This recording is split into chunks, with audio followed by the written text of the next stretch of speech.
This is amazing. So happy to have you here, Sam. Thank you. We just saw each other for the first time in a while, and you have provided so much hope, inspiration, knowledge, practical advice, and like everything for how to be happier as a professional and as a person. I just want to thank you. And I'm sure a lot of people would join me in just thanking you. I appreciate it. Well, I want to give thanks to God, and I've been trying to continue to bring it back to God. I think the last couple of years, as you grow and, it's very easy to fall into the trap of, saying, thanks to what I did or my efforts. But I think over time, as you get more mature, you realize, no, it's beyond you. A lot of this is beyond you. You got to have faith.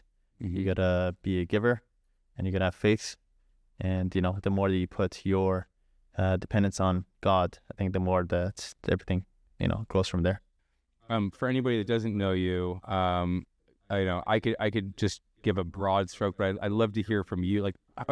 Let me ask you, how do you think of yourself? Just as a broad question, what are you? Who is Sam Mollaei? I'm into learning and growing constantly, and I see myself as somebody who's just consistent learner and grower, always optimizing every aspect of my life, and just do. And also see myself as a doer.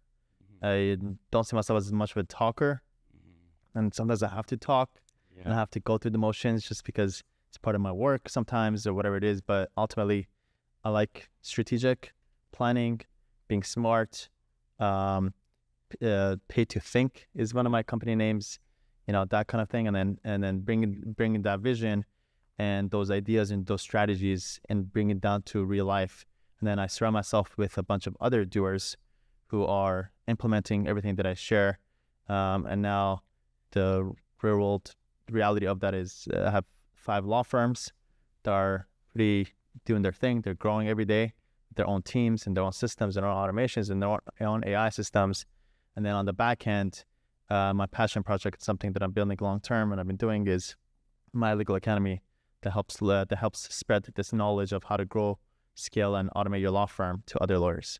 It's so hard for me to know where to go next because even in that, there's just so much inspiration. And I think I want to take it back to where I was like 7 years ago. Maybe when did you start putting out content? Since I was 18. But so when did I become aware of MySpace, MySpace days, and LiveJournal. Okay, so you've been putting out content forever.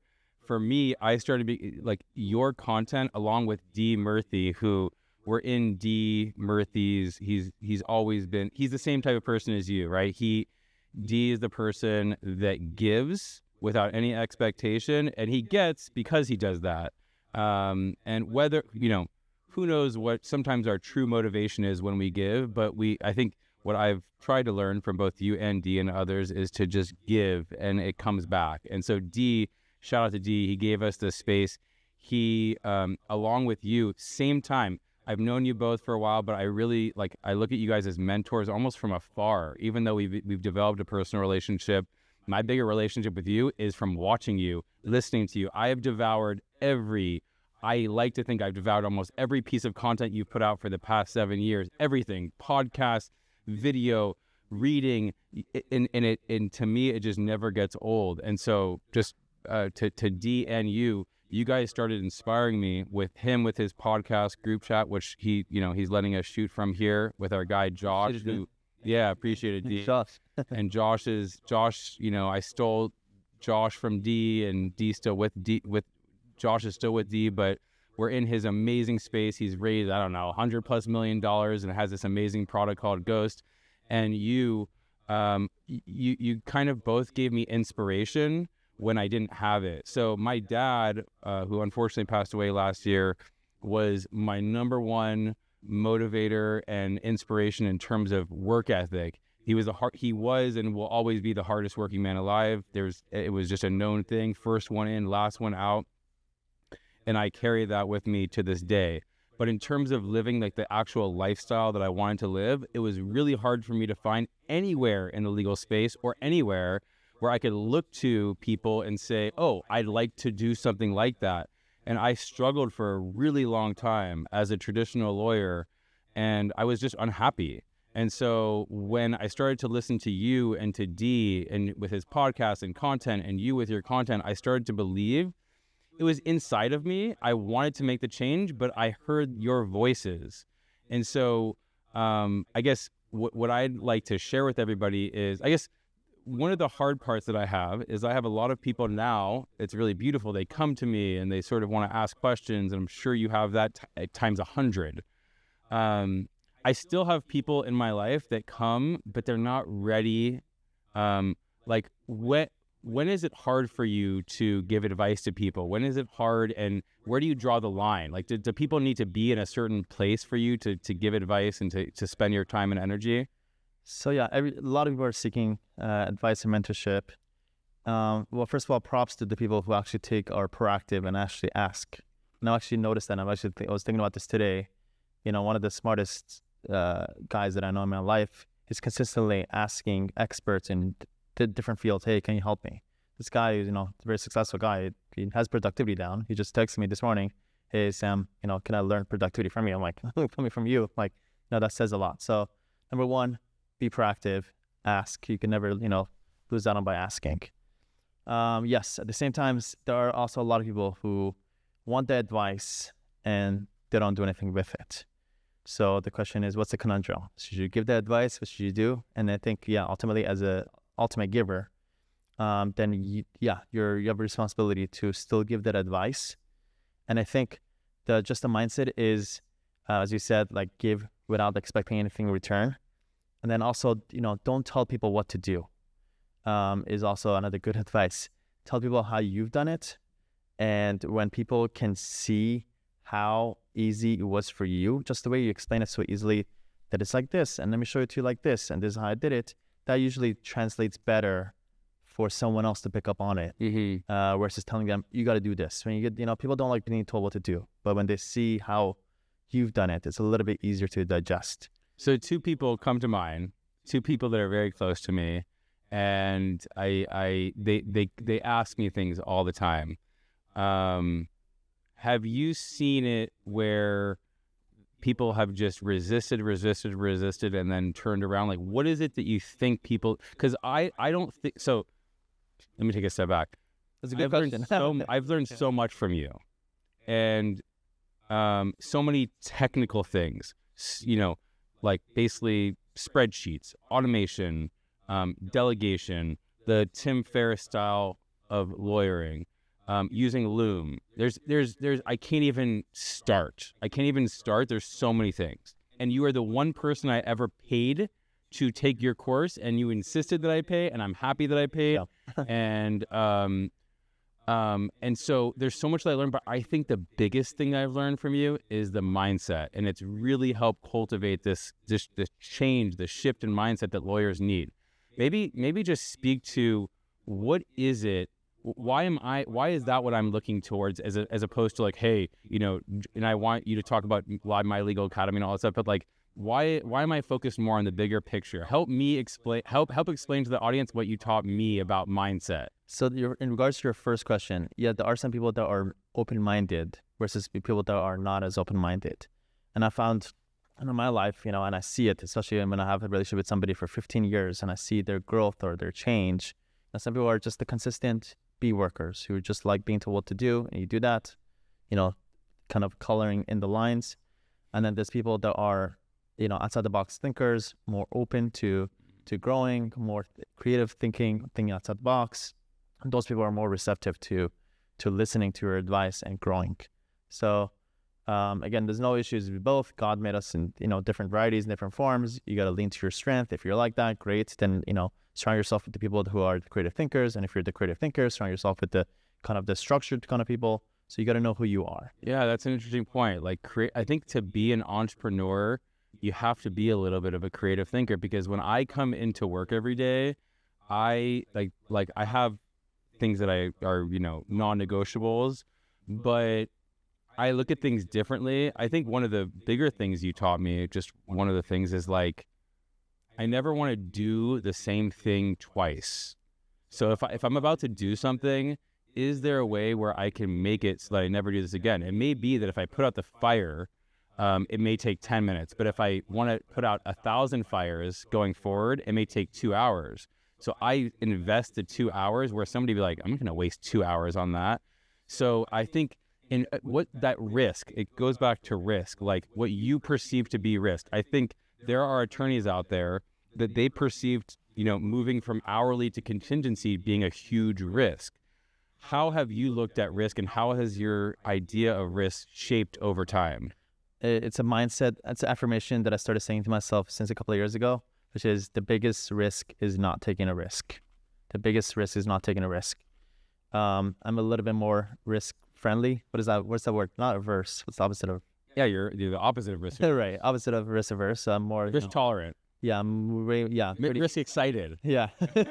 I like risk because it also leads to change, and change usually, if you're in the right direction, leads to positive change. But that's me. I forgot the we're leaving. Okay, let's talk about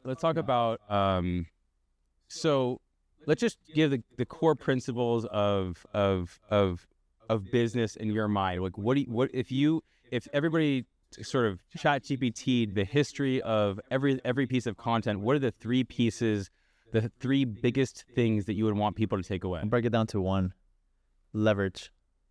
Business is just leverage. How much leverage are you going to build? And leverage could be in the form of marketing, could be in the form of your team, could be form of content, could be form of tech, AI, automations. It's basically just comes down to what is your input compared to what's the output on the other side.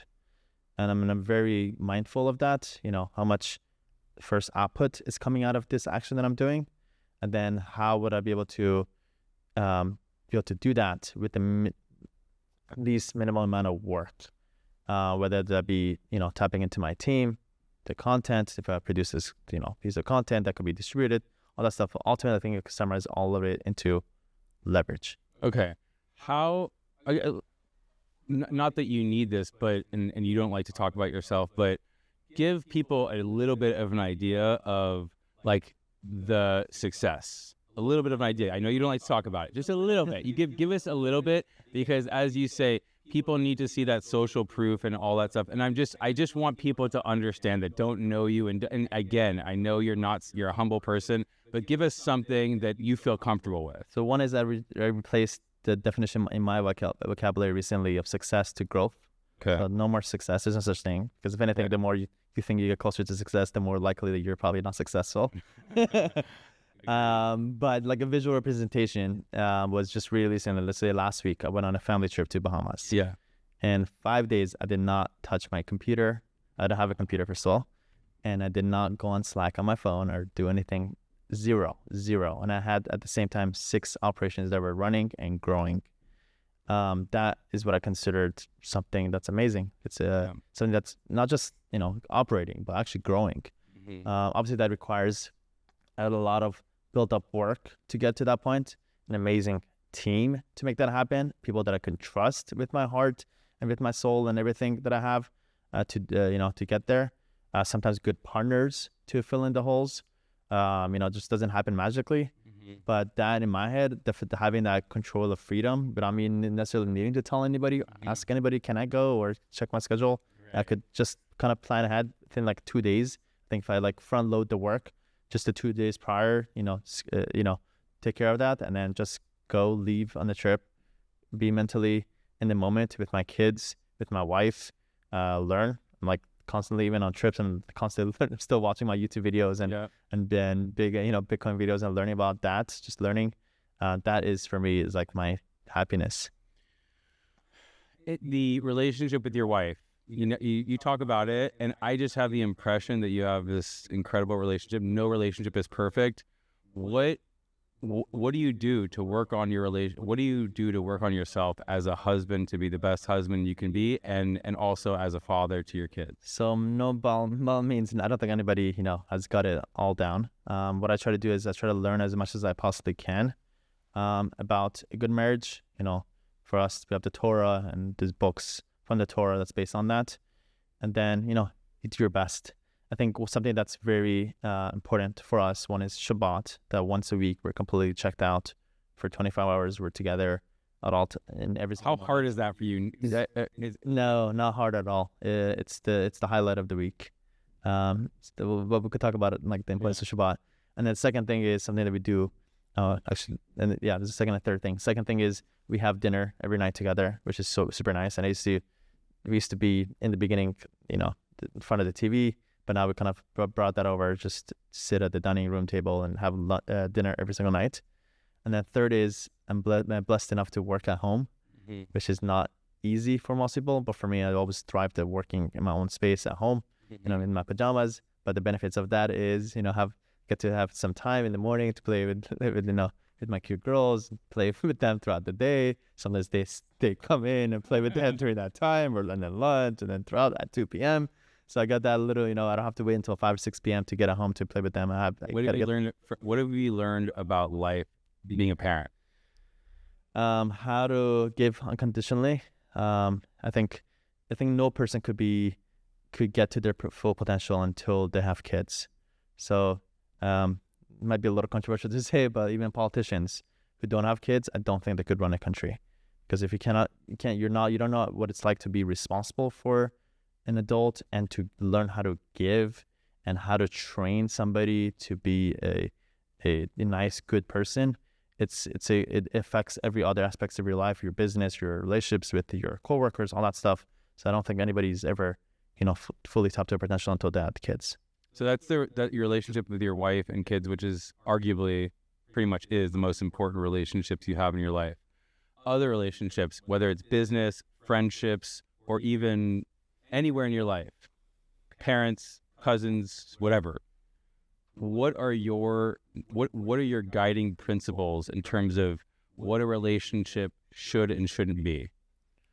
I think one principle that always stands out, especially recently the last couple of years, is dropping all expectations. As we're in relationships, we have some best friends from college. We have some best friends that we recently became friends with. We have certain expectations.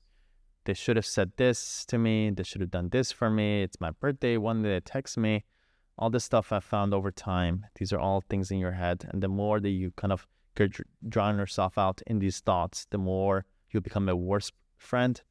And then at that point, relationships will get looser and looser and weaker, and you'll end up losing more friends with those thoughts. So instead, zero expectation.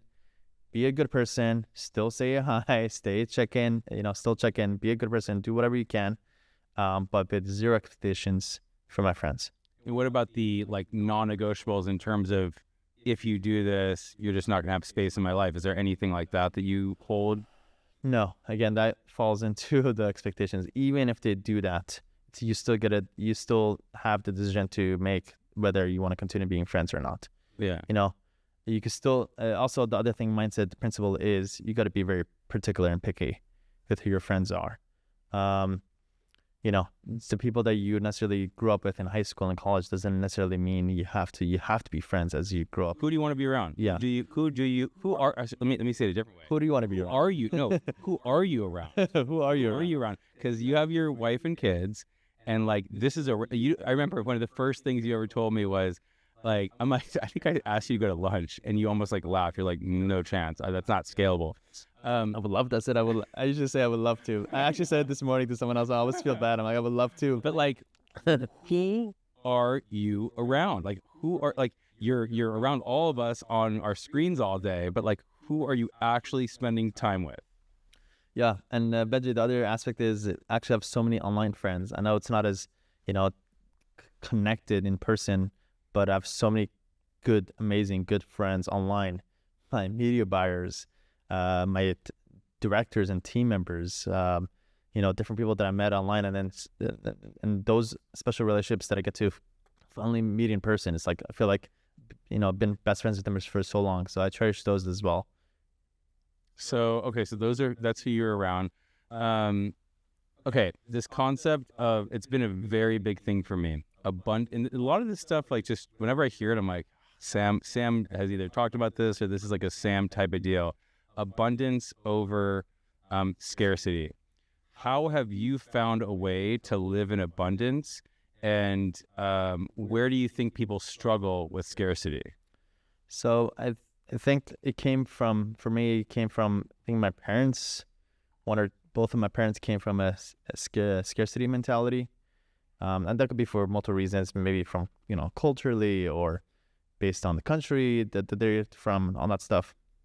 So I kind of saw what it was like to not have an abundance mentality. So I chose to kind of look at things abundantly, and just think of the infiniteness of God is a good way to put it.